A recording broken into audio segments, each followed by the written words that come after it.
ఇవేమి ఆపలేవు. కాకపోతే ఈరోజు ఎవడో వచ్చి మాట్లాడాడు దీని మీద పరువు నష్టం దావా వేయాలని. ఎవడి మీద పరువు నష్టం దావా వేసేది? పొరువు లేనటువంటి రాధాకృష్ణ మీద పరువు నష్టం దావా వేయాలనా? పొరువు అంటే తెలియని చంద్రబాబు నాయుడు మీద పరువు నష్టం దావా వేయాలనా? లేదా పొరువు అంటే తెలియని ఏబిఎన్కి సంబంధించినటువంటి ఛానల్ మీద ఈరోజు మేము పరువు నష్టం దావా వేయాలనా? పొరువు నష్టం దావా ఎవడి మీద వేస్తా ఉంటే పొరువు ఉండేవాడి మీద వేస్తాం. వాడు పొరువుకు నష్టం కలిగితే వేస్తాం. అసలు పొరువే లేనివాడికి పొరువు నష్టం దావా వేసేదని మీరు చెప్పేది ఎట్టుందంటే మాకు పొరువే లేదు కదా మీరు పొరువు నష్టం దావా వేసుకుంటారని మాట్లాడుతున్నారు. ఈ సంస్కృతి మంచిది కాదు, ఈ సాంప్రదాయం మంచిది కాదు. ప్రజాస్వామ్య వ్యవస్థలో నిరసన తెలిపేటువంటి హక్కు అవకాశం ఉంది.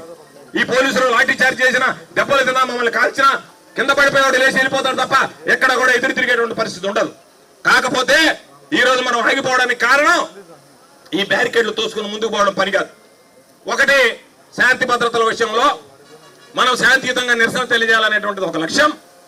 దానితో పాటు ఎక్కడా కూడా అనుకున్నటువంటి లక్ష్యం ఏదైతే ఉందో అది పక్కదారి పట్టడమో, మరుగున పడిపోవడమో, ఈ గొడవలో గందరగోళాలు పైకి రావడమో, చంద్రబాబు నాయుడు ఏదైతే ప్లాన్ ఇస్తున్నాడో ఆ ప్లాన్ ఆ ఉచ్చులో మనం పట్టమో కాకుండా ఈరోజు మనం నీతిగా నిజాయితీగా వ్యవహరించాలనేటువంటి ఆలోచనతోనే ఈరోజు ధర్నా కార్యక్రమం పెట్టాం. ఇది ఇంతటితో ఆగదు.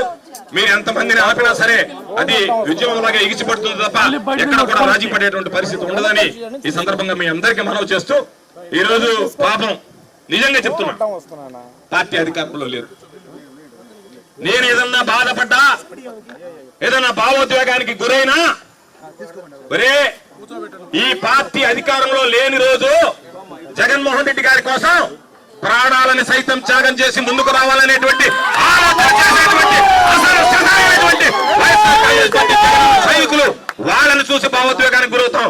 వాళ్ళని చూసి కళ్ళ వెంబడి నీళ్లు వస్తున్నాయి తప్ప ఈరోజు పోరాటాల గురించో లేదా మరొక దాని గురించో అధికారాల గురించో మహిళలు అడ్డం